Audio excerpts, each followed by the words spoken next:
Apa hukum membaca surah Yasin 3 kali dan sholat nisfu Sya'ban? Lalu apa keistimewaan malam nisfu Sya'ban dan tuntunan apa yang disunnahkan? Ini banyak muslimin memang yang menyalahgunakan ya, dalil-dalil. Jadi mereka tidak memilah mana dalil yang sahih dan mana dalil yang lemah, apalagi hadis-hadis yang palsu.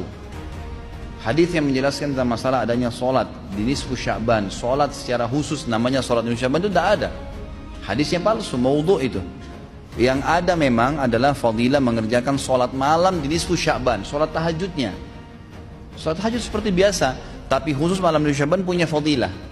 Karena disebutkan dalam sebuah riwayat yang sahih bahwasanya Aisyah radhiyallahu anha pernah mendapatkan giliran nginapnya Nabi SAW di rumahnya. Terbangun tengah malam, dia melihat Nabi SAW tidak ada di sebelahnya. Maka Aisyah radhiyallahu anha terbawa rasa cemburu. Dia memakai bajunya kemudian mengelilingi rumah-rumah Nabi yang lain. Ya, istri Nabi yang lain takut Nabi ada di sana gitu. Diketukin satu-satu ternyata nggak ada. Lalu Aisyah tergopoh-gopoh pergi ke masjid mendapatkan Nabi SAW sedang sholat. Begitu Nabi SAW lihat Aisyah lagi ngos-ngosan jalan gitu kan, kena buru-buru. Kata Nabi SAW, wahai Aisyah, kau cemburu lagi? Ini adalah malam nisfu Sya'ban. Artinya saya sholat malam ini karena ini adalah nisfu Sya'ban. Ini hadis yang sahih gitu kan. Dan memang dianjurkan oleh para ulama, mereka mendirikan sholat malam di malam nisfu Sya'ban itu sholat tahajudnya. Tiada sholat khusus namanya malam nisfu Sya'ban. Di siang harinya dianjurkan seseorang berpuasa. Karena Nabi SAW memang memperbanyak puasa.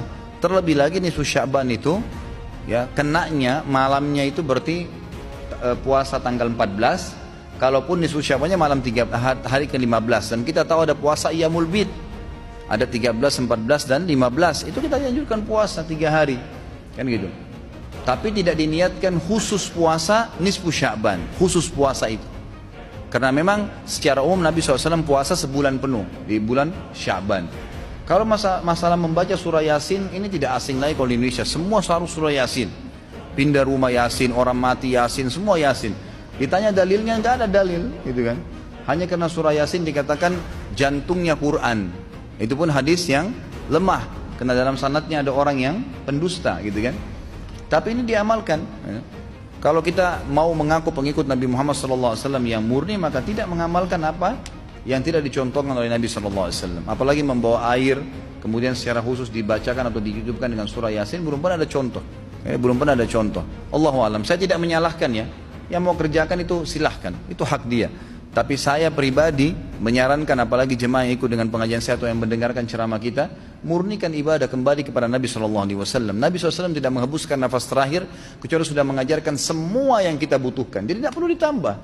Kalau kita tambah seperti kita sedang mengatakan, maaf Rasulullah, saya lebih faham daripada anda. Nabi nggak pernah baca Yasin 3 kali di malam nisfu Sya'ban, nggak apa-apa kan, bagus. Loh, Nabi mau nggak pernah lakukan. Nabi yang nerima dari langit wahyu nggak pernah lakukan, nggak apa-apa. Berarti sama saja anda bilang, maaf Rasulullah, saya lebih ngerti. Kan itu. Ini keliru, nggak boleh. Kan itu. Jangan tambah-tambah agama, biarkan dalam keadaan murni.